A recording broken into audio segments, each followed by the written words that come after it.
Okay. This is an interview with Gareth Loy, longtime Subud member, musician. I remember you were in a band the first time I met you. Yeah, Uh, could you start by just saying how you found and came into Subud? sure. Like most of the good things that have happened in my life, it was serendipitous. Um, I was the child of a Methodist minister growing up, and one of my pleasurable things to do in the summertime was to go to Methodist summer camps. And one of them was specifically devoted to theological questions. And there was a girl there um, named Kitty, who seemed like a bright light and someone who attracted me. So I started hanging out with her, and we had some fun together, talking deeply and walking together in the woods and so forth. And then it was over. Um, and somehow I managed to find her again through some other Methodist institution, and we began dating. And that lasted for a while. And then college came along and we went our separate ways. Years later, in a class on spirituality and Eastern religion, um, the very first class, I was sitting in at San Francisco State, 600 miles away from where I grew up in Southern California. And lo and behold, here was this girl in the class. So of course we connected again. This time she already had a boyfriend, so that was ruled out. But she invited me over to her house, and she and her boyfriend were very interesting people, and I had a good time getting to know them. And she told me about this unusual spiritual organization that she had joined. I don't know how she came to it, but she was my entree. So I was immediately attracted to it because, first of all, it was an Asian spiritual practice, but more than that, it was related to the Sufis, who I knew about already. And furthermore, it was related to a branch of the Sufis that seems to have largely bypassed most of the pitfalls of the Islamic form of Sufism. Um, so I was really interested in that, and then also it seemed to have a life of its own. She gave me um, an article to read. I can't remember the gentleman's name, but it was like the book that was the first exposure in the West of Bapak Subud. John Bennett Yes, that would be him. concerning Subud. And I read it with great interest. And to this day, I remember where he started talking about um, his first exposure to the Latihan in Bapak's presence, where he said he felt movement, physical movement, and an opening into his soul that corresponded with that movement. Um, and this made a strong impact on me because up to that point in my life, even though I was diligently pursuing understanding as deep as I could of spiritual practices around the world and making a lot of progress, um, I still had myself to become acquainted with. I did not have, to my reckoning, any real sense of myself below the neck. And the idea that there were forces within me that had their own life that I could cultivate and develop um, as agents to help me in the life I'm currently living seemed like a really good idea. So I went with her, um, as one does, to a Latihan. It was at California Hall in San Francisco. Um, and sat outside in the coat room of this great building. The building itself has a very interesting history. It was originally the headquarters of a German cultural association in the early 19th century, and it was renamed California Hall, I think, in time for World War II, memory serves. I don't know very much of the history of the place, but it has its own interest. So what I heard through the door was very close to what Bennett had seemed to be talking about. So I was further intrigued by this. And in those days, it was a 3-month waiting process. I suppose it still is. Um, so twice a week, I would go sit outside and listen and kind of feel into it, and became more and more intrigued, and finally was opened. And I remember the first experience I had was kind of a letdown because I didn't immediately start gyrating all around and gesticulating and making a nuisance of myself. I was very quiet. But I thought, well, okay, that's my process. So let's see how this develops.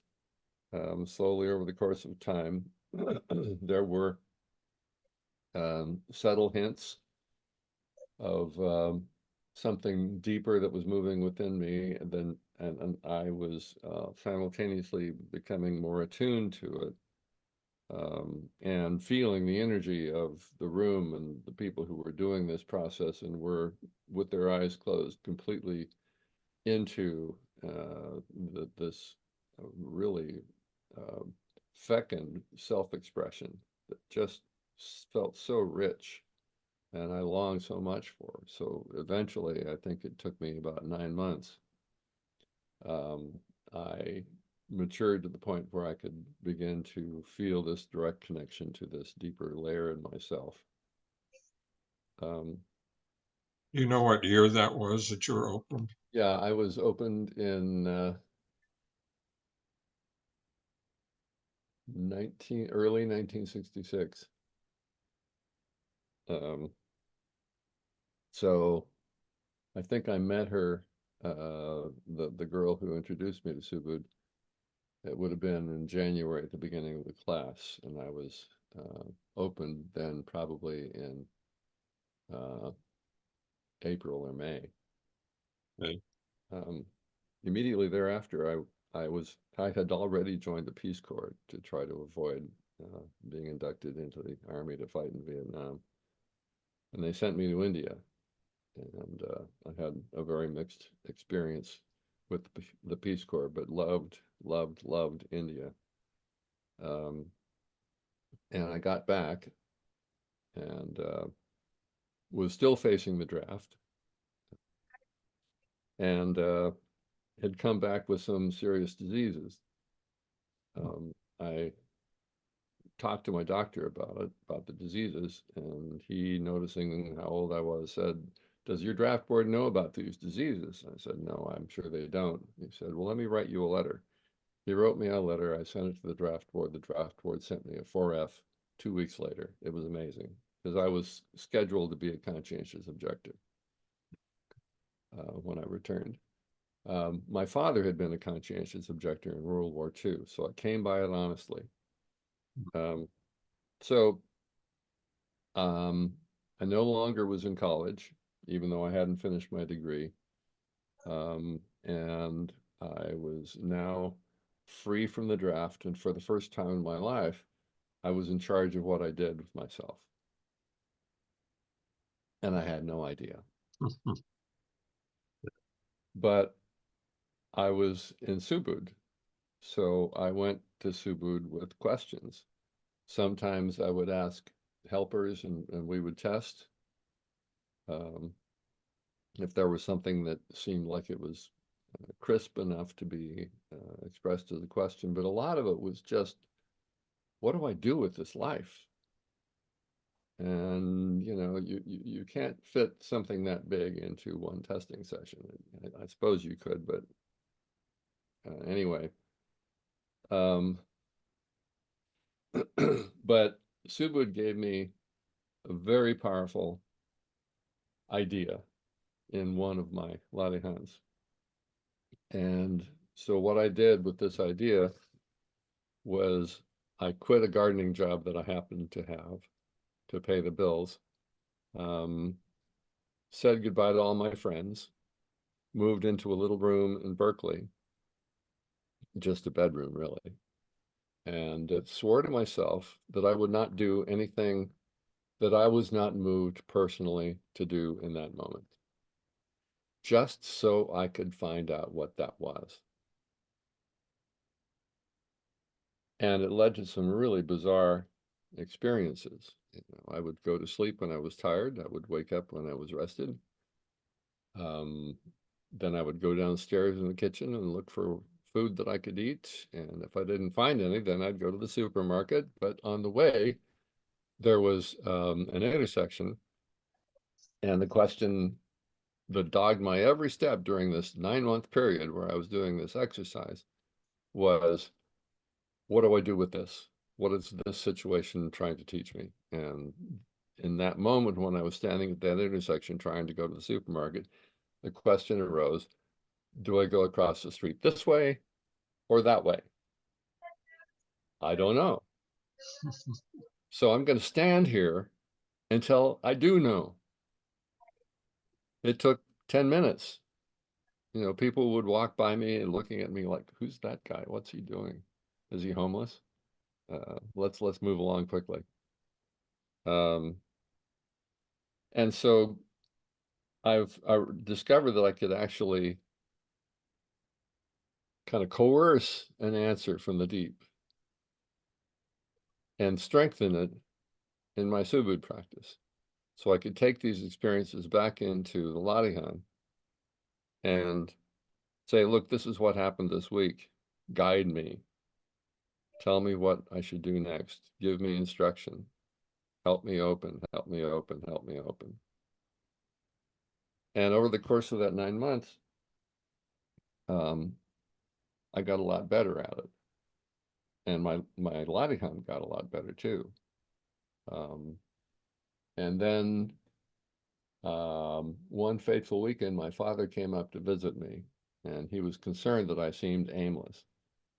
So I said, why don't you go back and finish your bachelor's degree? I will pay you $100 a month for every month that you are enrolled full-time in college. Cool.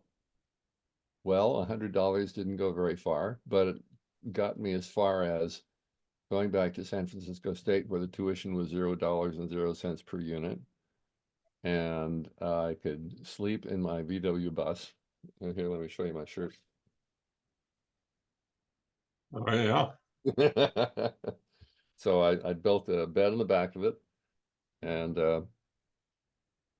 I would shower in the gym, eat in the cafeteria, study in the library, and I was determined to do what I wanted with it. And what I wanted to do was music. So then I would practice in the practice rooms. And this became a pretty interesting life. But it had real limitations. You know, I was homeless, basically. And one day I was sitting in the cafeteria with another girl, lamenting my fate and complaining about how the associated student body had raised the fees of that were applied for students who were enrolled full-time from $35 to $85, and I didn't have that kind of money. And she commiserated with me, and she said, well, on the other hand, what that means is the associated student body is rolling in money. They don't know what to do with it. I know because I'm on the board of the Associated Students. And here's what you should do. She said, you should think of a student organization that would be something you'd want to do. Find a faculty sponsor, take a budget to the Associated Student Body's next meeting next Wednesday, and pitch it to them, and they'll fund it. So that's what I did, and they did fund it. I went to my professor of electronic music. I said, look, Dr. Bilois, I know that you are a professor at a state university and they don't pay you anything for research. What if you became the faculty sponsor of a student organization that I would run and pay myself a salary to run, and you would be the artistic advisor? And he said, basically, where do I sign? Um, so um, things kind of went on from there. Um, and I'm happy to continue the story, but the important point to say here is how crucial the Latihan was to this very formative era of my life. That were it not for the strength of the opening that I received, it's hard for me to imagine that I would have had um, the sense of purpose that eventually arose in me, that has really literally carried me from that day to this.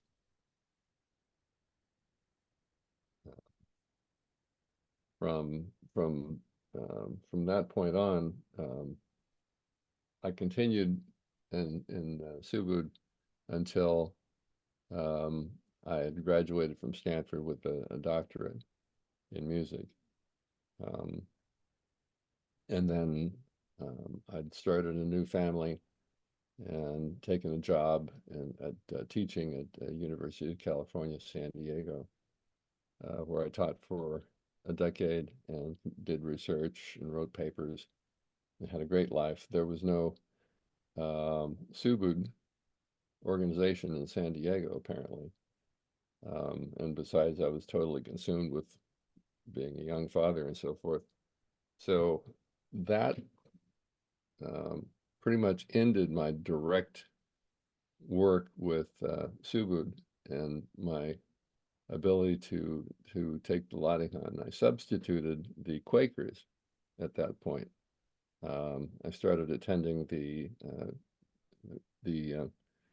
Religious Society of Friends in La Jolla, and their principles and ideals are pretty well aligned with um, um, with what I took away from Subud with.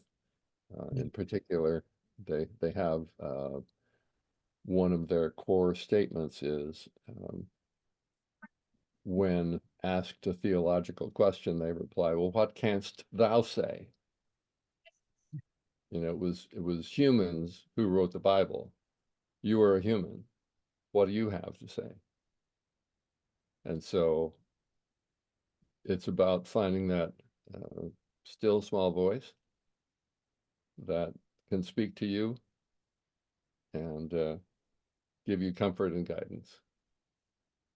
And my life has been pursuit of that, successful pursuit of that through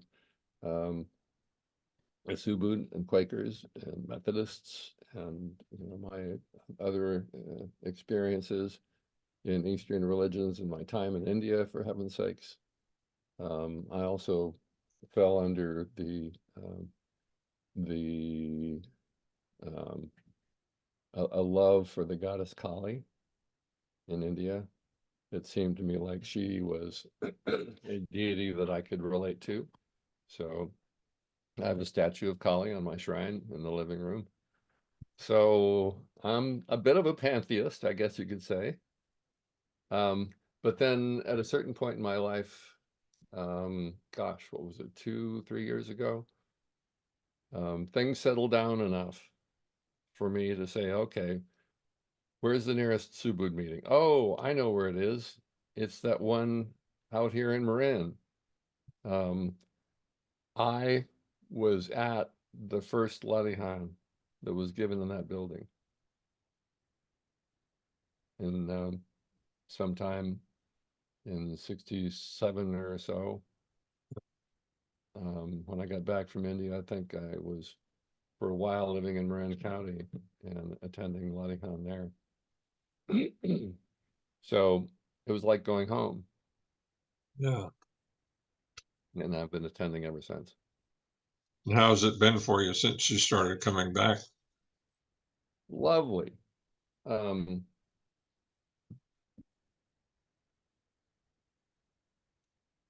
So as you mentioned, I'm a musician, and Ladihan has some similarities to improvising music. Um, it is not just self-expression, it's self-exploration, but it helps to be able to express, to be able to explore. Um, and I can really trace all the good decisions I made in my life to the influence of the Ladihan, and that continues today. Some of the things that I'm required to do as a consequence of the lessons I learn can be painful, and um, I mean, so far so good, but there's a long ways to go, and the Ladihan has been a real mainstay for me. And it's also a place for me to go to have enjoyable time with friends, you know. Now that I've been there for a couple of years, you know, I know who comes and I enjoy them enormously. And I'm getting to know them better and better. So that's a fun part of it. Do you see Peter Filippelli very often? Yes, as a matter of fact, I saw him uh, last Sunday. Um, so Meldan and I have these particular kind of hats that we each of us independently came to have, and then we showed up at a Latigan one time. Hey, you've got the same hat I've got. And then at some point, Peter told, I'm sorry, it was Damone. Um, Damone and I have the same hat. And at some point, Peter said to Damone, "Gosh, I really like that hat you've got." So Damone last Thursday's Latihan told me privately that he had bought a hat like ours for Peter and was going to give it to him on the last Sunday. And would I please come and wear my hat? So I did.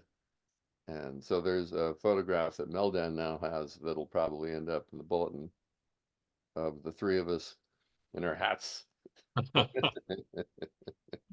pretty neat. Yeah. And are you still doing much in the way of music? Yeah. More all the time, actually. I'm still working. Um, I realized in order to survive the divorce, I was going to have an influx of cash.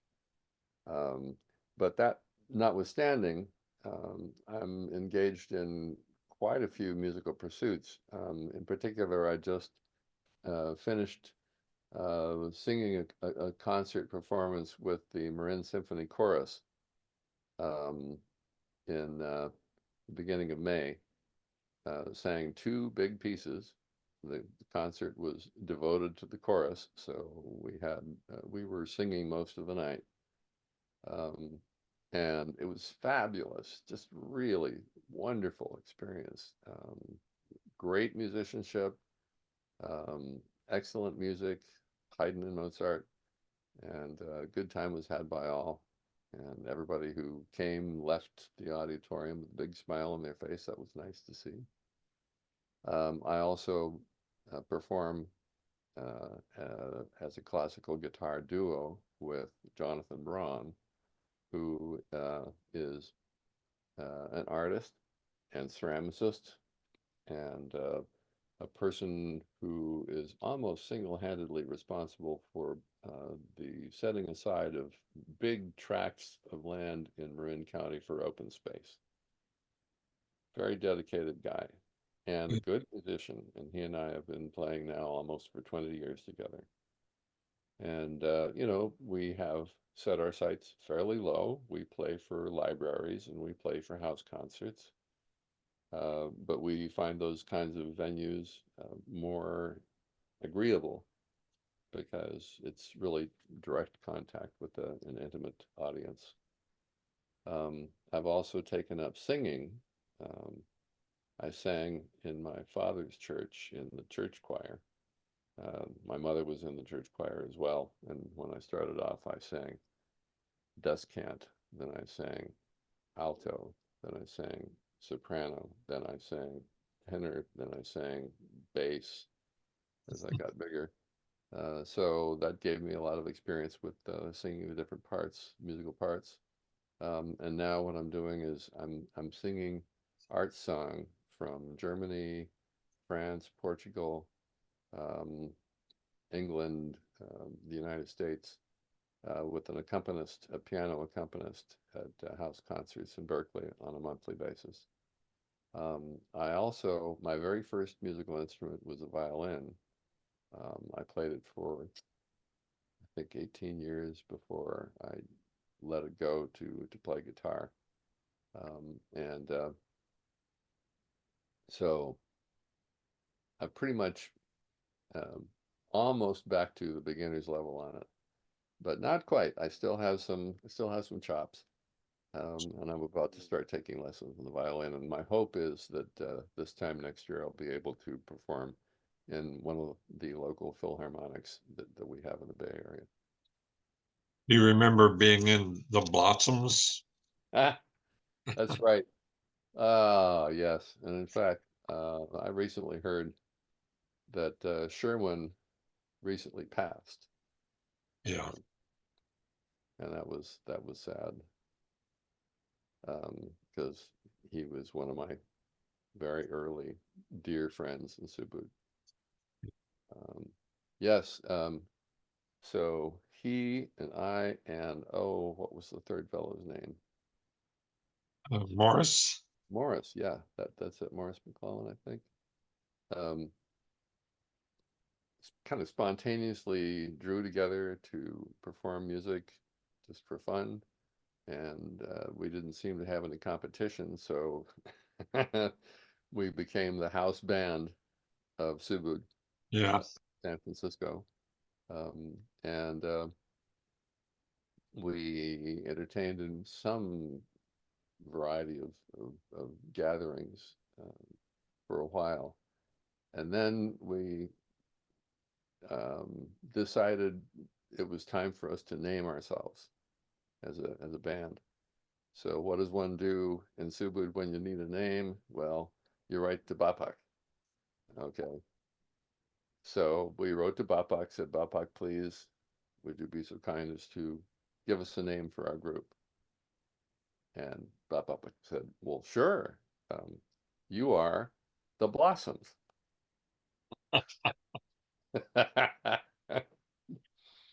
So here were these three young bucks with lots and lots of testosterone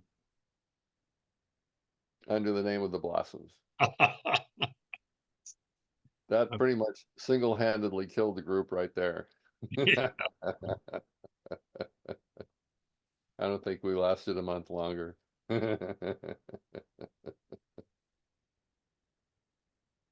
Ah, that's quite a story. So how long did the Blossoms last? What Oh, I killed think it? Or, start to finish, maybe 2 years, something like that. Some maybe from 1968 to 1970, I'm thinking. In 1970, my creative outlook uh, turned about 180 degrees at least, and I became very deeply involved in electronic music. And this was again a part of my self-exploration, because I had had experiences of hearing things in my head, pretty much whenever I wanted. Fortunately, I could turn it off. My sympathies go out to people who can't, but I could just, sit back and say, okay, what's on the channel right now? And these really amazing sounds would occur to me. And so then it became interesting to me to try to see if it would be possible to share this experience with others by recreating them in the outside world. And uh, I went back to when I went back to college, I went back to study electronic music. That's why I chose the electronic music professor to run a student organization that helped me pay for college. Um, and then from there, uh, that faculty went on sabbatical just after I'd finished my bachelor's degree and had entered into the master's degree program. And since I was his star student, the music department hired me to teach his class while he was gone. And that also meant that I got the post office box in the music department office. And one day in that post box came a little 3x5 postcard saying that there were going to be lectures in computer music at Stanford University. Um, I had heard of computer music and I was interested in the topic because of my interest in electronic music, because of my interest in what was going on in my head. But I had no idea where Stanford was. Fortunately, somebody else did know.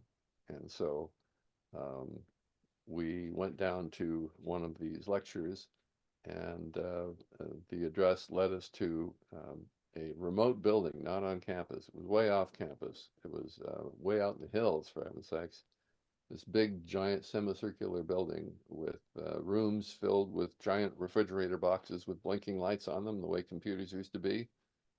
And we finally found the lecture hall. And when the lecturer started playing his musical examples, I was completely swept off my feet and realized that this was the realization of the dream that had originally captured me when I started to explore mentally these visitations, these acoustic visitations that had been available to me.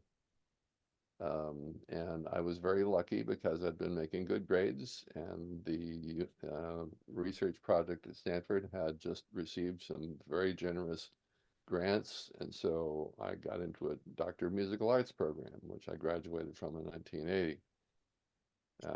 That was remarkable, remarkable, remarkable. And it was all because there was this opening in me to the life of the body and the soul that I was directly able to say, well, look, I love you. I love what's coming up.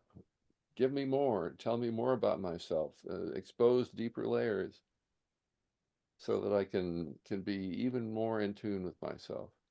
Because the framework I kind of eventually came to about how this works is that there were a number of, well, I'm going to call them voices. They were not like speaking voices, but they were a point of view, perhaps you could say, that were unconscious factors in me, that were things that had gotten baked into me in the difficult childhood that I'd had. I have to interrupt right now because we're almost out of time. Okay, But I just wanted to thank you for doing this interview, and we can do another one if you want to have more time to talk. that's okay. This is a good place to leave it as well. Yeah. Thank you again. Sure. Been fun talking about myself. I'm going to close it off now. So find the right thing to. There we go. Thank you. Sure. Thank you. It was fun.